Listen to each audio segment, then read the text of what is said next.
Whatever after, just dance. By Sarah Milowski, read by Keisha Coe.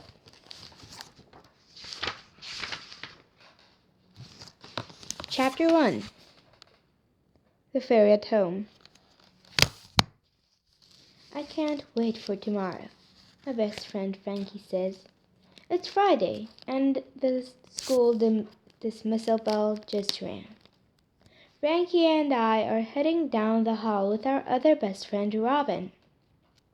Robin's other best friend, Penny, who is my sometimes friend, is walking with us too. The school dance is going to be amazing, Frankie adds. Robin nods, her strawberry blonde waves bouncing. It really is. Is it? I wonder.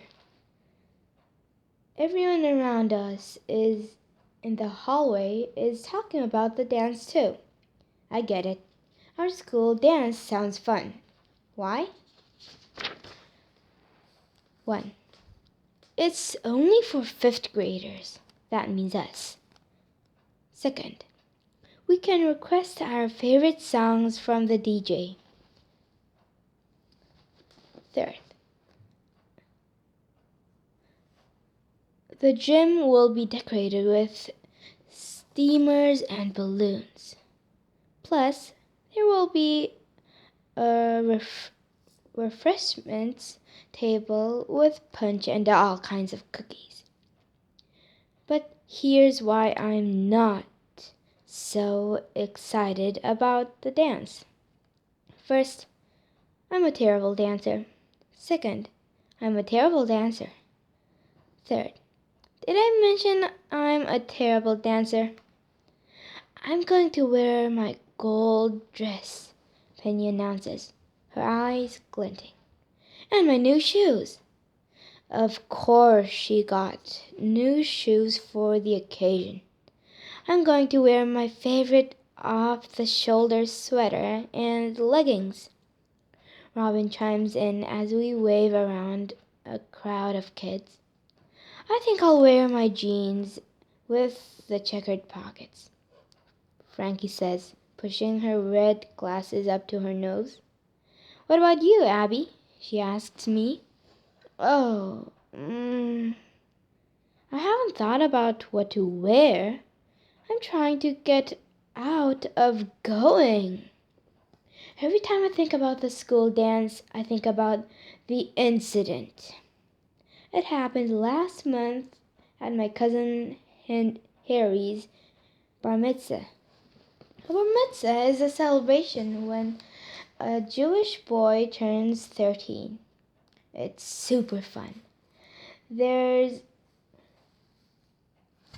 a religious ceremony first and then a party with lots of dancing. At the party, I ran onto the dance floor with all the other kids, including my little brother, Jonah. I didn't think twice about it. I could dance. Of course I could. I've taken dance classes. I've even made up dances with my friends. Dancing was easy, right? Wrong. I was moving to the music when I happened to turn my head and saw an older girl laughing behind me. I moved my hand up. She moved her hand up. I moved my hand down. She moved her hand down. Was she mimicking me? Oh wow, she was. And she was mocking me. Was I a bad dancer? I took a step back, trying to get off the dance floor. All of a sudden, I bumped hard into a different girl who bumped into a boy, and we fell like human dominoes. The last boy fell into the refreshments table and toppled the cake, which was in the shape of an Oscar trophy because the theme of the mitzvah was the Academy Awards. Yep, it was bad. Really bad. The girl who had been mocking me was laughing so hard she was almost crying. I was mortified. Everyone had seen what had happened. My parents and Jonah tried to make me feel better, but the damage was done. Ever since the incident, I decided that I'd never, ever dance in public or even private again. I definitely can't risk dancing at school in front of all my classmates. No way. Abby? Frankie asks me now as we head outside. You didn't say what you're gonna wear. Are you okay? Frankie is thoughtful. Maybe she has nothing good to wear to the dance, Penny says, eyeing my orange t-shirt. Penny is not very thoughtful. Of course she does, Robin says, sticking up for me. Robin is also very royal. And who cares what she wears? It's the dancing that's the important part. Exactly. The thing is, I'm not sure if I can go to the dance at all, I say in a rush. Robin's face falls. Why not? We all have to go together. Frankie's face falls too, and even Penny looks disappointed. There is stuff going on at home, I say, which is actually true. Is everyone all right? Frankie says worriedly. Yeah, I say quickly. Everyone is fine. We just have a guest, which is also technically true.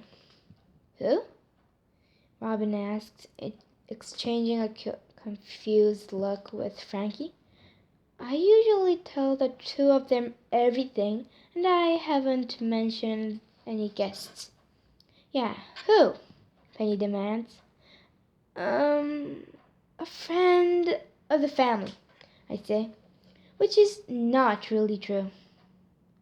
So what is the truth? Well, I currently have a fairy living in my house. Yes, a fairy. Her name is Mary Rose, and she usually lives in the magic mirror in my basement. Yep. I also have a magic mirror in my basement. If I knock 3 times on the mirror at midnight, the glass starts hissing and turns purple. And my brother and I can jump through the mirror right into a fairy tale. We've been to 14 different fairy tales, everything from Cinderella to Red Riding Hood. Mary Rose is one who sends us into the fairy tales. She'd been trapped inside the mirror for a long time, cursed by an evil fairy. But when Jonah recently cracked the mirror by accident, she got free and is now hiding out in my bedroom. Ever since Mary Rose escaped the mirror, she's been very weak. She's trying to figure out how to get back her full fairy powers. And I want to help. Well, I hope your parents let you come to the dance anyway. Robin says. Same, Frankie says. Penny raises her eyebrows at me. I wonder if she suspects something. Penny, Robin, and Frankie have all gone into the stories with me, but Robin and Frankie didn't remember anything about what happened. Only Penny does. So I asked her to keep the whole thing a secret. But I'm not going to tell Penny about Mary Rose being in my house. Knowing Penny, she would want to come over and meet Mary Rose, and I can't deal with that on top of everything else right now. As soon as I can I get home from school, I rush upstairs to my room and close the door behind me. Mary Rose? I call out softly. I'm still getting used to Mary Rose being my roommate. I have so many questions for her. Where is her home? Do fairies have friends? Is she going to send me and Jonah to more fairy tales? Or are we done now because she's been freed out of the mirror? Do fairies like to dance? Are they good at it? Because Mary Rose is so weak, we can't able to talk very much. Which is why I have all these questions and no answers. She spends most of her time napping inside my jewelry box. She can shrink down to a tiny size too, so she fits inside easily. It's very cool. I'm happy to see that I'm happy to see that Mary Rose is now sitting on my bed, and she's her usual size, a little taller than me. My adorable dog Prince is curled up beside her, his brown and white furry head on her knee. Aw, Prince loves Mary Rose. He usually sleeps in Jonah's room, but ever since Mary Rose arrived, Prince has been staying close to her. Hi, Abby, Mary Rose says, her voice faint. Thank you for the peanut butter and banana sandwich you left me for lunch. It was delicious. Of course, I say. I've been sneaking Mary Rose extra food when I can. I'm hoping my parents won't notice anything missing. Her favorite food by far has been peanut butter. She's already finished 2 jars of it. Yesterday she ate it straight from the jar with a spoon. At least I don't have to worry about my parents discovering a fairy in my room. Mary Rose is able to sense who's coming. If my mom or dad is about to walk into my room, she shrinks and hides in my jewelry box. I sit in a chair across from Mary Rose, studying her. She has long wavy brown hair, pale skin, and violet eyes, and she looks watery, almost like she's melting. She sometimes flickers in and out of focus, de- depending on how tired she gets. I'm not sure how old she is. 100 years or so? 500? 1,000? But she looks a little younger than Mom. 30-ish. She's wearing a gauzy silver dress and silver leggings and silver pointy shoes. She doesn't have fairy wings. I'm not sure if she's supposed to or not. Mary Rose has a book on her lap. It's gold and very thick. What's that? I ask. My fairy book, she responds. It's 5,000 pages long. That's a lot of pages. I love to read, but there are limits. I've been reading it to find how to strengthen my powers. So far, no luck. Mary Rose sighs. Prince lets out a doggy sigh. Mary Rose smiles and reaches out to pet him, but her hand fades in and out. Prince is less freaked out by her wateriness than most dogs could be. I think we got him from a fairy tale originally, so that's sorry, probably why. He comes with us into all the fairy tales now. I'm not sure why being on the side of the mirror has made me so weak, Miro says. Otherwise, it feels good to be out. I was getting a bit of a neck cramp.